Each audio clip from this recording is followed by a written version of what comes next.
that's the thing. These guys made the comic in their own image. I mean, there's Pat Mills and Wagner specifically. They made Alan Grant. They made it suit them. So we all kind of, I mean, not you guys obviously, but we are their children. The way we think is the way they think. So we approach everything with that same kind of mindset of the six-pack. Do you write as well? I do now. Yeah. So, and you find influence from John Wagner's work? Yeah, a load, and Pat Mills. I mean, you know, a few other people too from outside 2000 AD. Jack Kirby as a writer, I always thought was really amazing. Although a lot of people don't agree. But John Wagner particularly, he's for me, he's kind of on a level of someone like Will Eisner as like this master of the short form story, and you know, and also the long form story. So you know, because as Al says, I mean, to be a writer and to be able to do a story that interests people in six pages. I mean, I've tried it a few times. It was abysmal, and I've got a great imagination, but I just couldn't get it. And I was telling people earlier that John and Alan came up to see me one time, and we were going out for a walk, and I went into my son's bedroom and had the Droids to do. They did 3 Droids from about 10 o'clock in the morning till lunchtime. Then we went for a walk. You know, it's just, I don't know, I mean, as a writer. That is, well, yeah, as a writer, that terrifies me, because that's like, that seems kind of inhuman. I mean, it would probably take me, not counting the time spent getting Matt to approve it and all that, it'd probably take me it'd probably take me a full day's solid work. Mind you, that was John and Alan.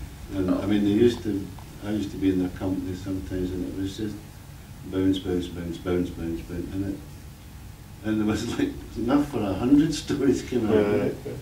It's just amazing. I mean, yeah, the level of with these guys, you know, the level of professionalism is it's the only time I've ever really worked when I was doing Savage that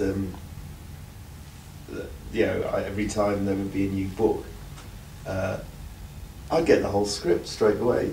You know, Pat would have written it, and it's there, boom, 10 episodes, and it's like, my God, I've got the whole thing. And how many American writers would give you the whole thing? I'm lucky if I get 4 pages of The Walking Dead at a go to draw. You know, which is, for an artist, it's incredibly frustrating because you never get your teeth into the story because, you know... Do you remember that thing that American writers used to do? I only got one script. It was for Spectre, and after that it just didn't work. They send you a synopsis, and the artist has to break it all down into all the pages and all the frames. The Marvel way. Well, that was Stan Lee started that because he was writing so many books. He thought, well, basically let the artists tell the stories. I'll just give them a brief synopsis and then add the dialogue. And just give the artist the same royalties as the writer. It's true. The writer goes off and works on another 10 stories. The artist is stuck for 3 months on the one job, for which there's only one royalty. I keep saying that there's an equivalency to like pregnancy. It's like the writer's there at the start, and then the artist has got to carry the thing through 9 months. It's complicated flirtation. I don't want to get too deep into that matter, so to speak. Any questions so far from the floor? I've all bludgeoned you into silence. Just what you were saying about the way that sort of the target audience has kind of grown up with. Do you see a way of it engaging, you know, the 8-year-olds of today? Well, something happened to me quite recently, which was nice. Which was some guy young fella of about 16 or 17, and this was last year. Something he came up to me and he said he really liked the recent stuff, and that kind of gave me a lot. I'm not sure how many of those little guys there are. But sorry for any 16 or 17-year-olds in the audience. I'm aggressively patronising now. But I'm not sure how many of those guys there are. But the fact that, you know, I got to meet one, that was really a really nice, 17 hopeful... is not that young. I mean, people are talking about 8, 9, 10-year-olds. How do you get Oh yeah, no, we need to get them on. That's going to be tough. That's an entry-level drug. and bring them in that See, way. I'm just happy to get teenagers. Oh, that came out wrong. That's so right. I think also it's really it's harder nowadays to make an impact. I mean, back when it first came out, 2000 AD was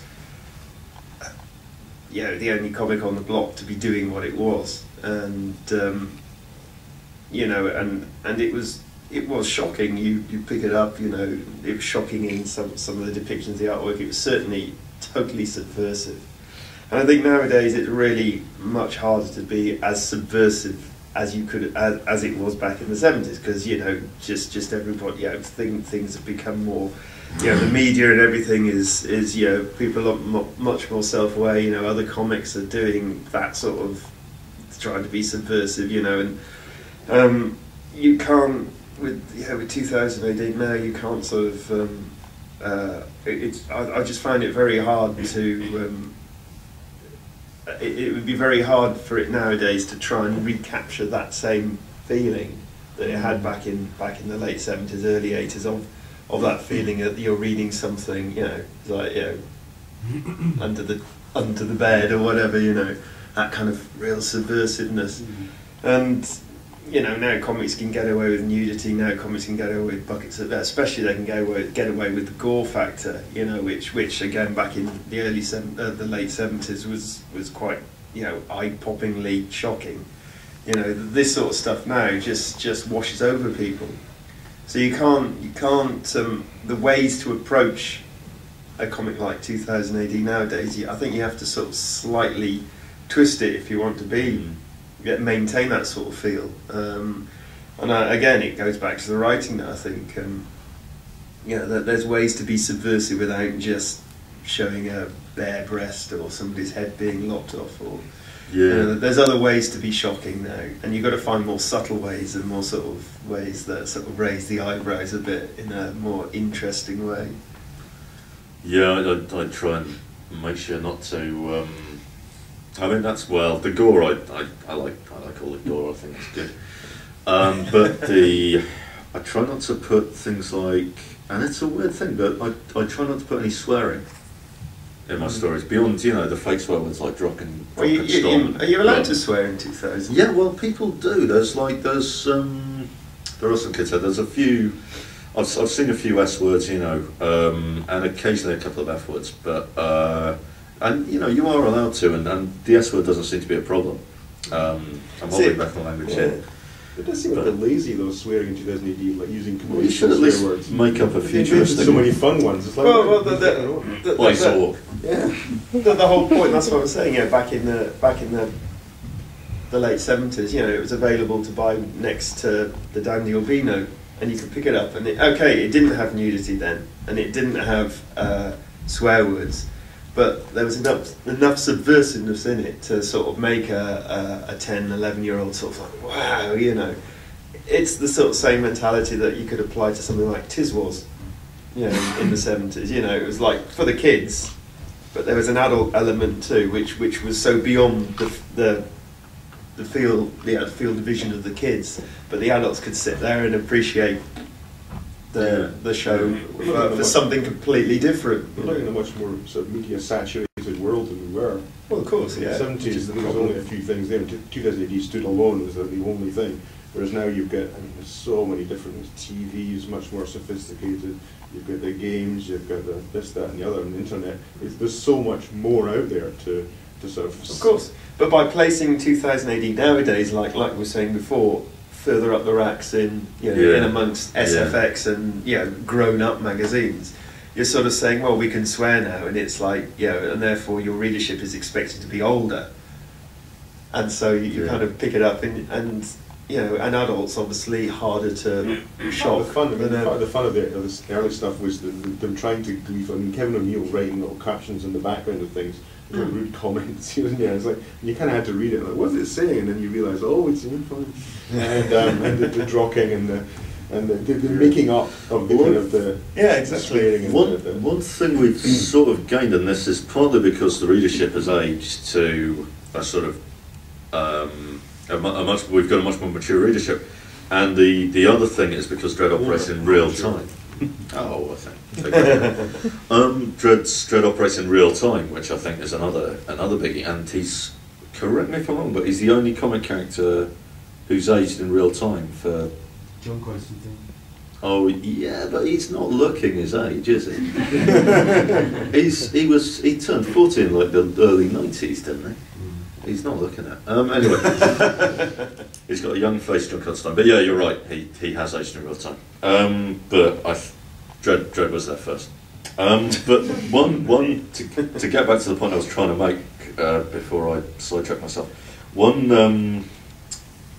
result is that you're getting the Dread stories that John Wagner's doing now are incredibly subtle, kind of deep, sort of mature, quite political things in a way that it affects his own life. His own life reflects in the story. I mean, that's how it should be with writing. But it's like I don't think if you put that in the early progs, it would have probably gone over everybody's head a little bit, maybe.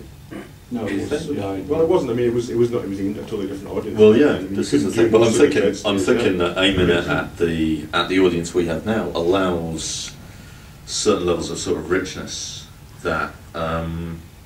And I think the aging things is interesting because it's it's one of these contradictory things that 2000 AD has that almost no other comic has, and the idea that you've got these, they are effectively corporate characters, they're owned by a company. We work for hire, but there's a great deal of creative influence over these characters. We're allowed to age them, which almost doesn't happen anywhere else, because these are corporate tools, corporate licenses. And normally, well, it's Spider-Man, he may change his costume, he comes back in the same costume again. Captain America's dead and he's not dead, and Superman is dead and not dead. Everything cycles back to the beginning, resets. That's not happened with Dredd. I mean, he's getting older. I mean, obviously he's been rejuvened, whatever it is, to keep him going.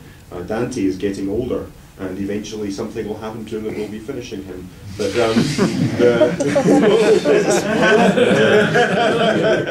but you heard it. There'll be a movement towards. I mean, the factor of time being involved in the stories is really interesting. There's almost no other thing. I mean, Dan Dare didn't age, did he? I don't think so. Well, I don't think so. No. Garth Ennis tried to write. That's like the new series, for where he had aged. But no, in real time. But that's a different interpretation of the character, though, isn't it? Garth did that. That's something different. He wasn't writing a sort of a timeline, sort of, from the last sort of Dan Dare story. You know, it's always been, let's revive Dan Dare again. Let's revive Dan Dare again. Over since the 50s. You know, it's a different kind of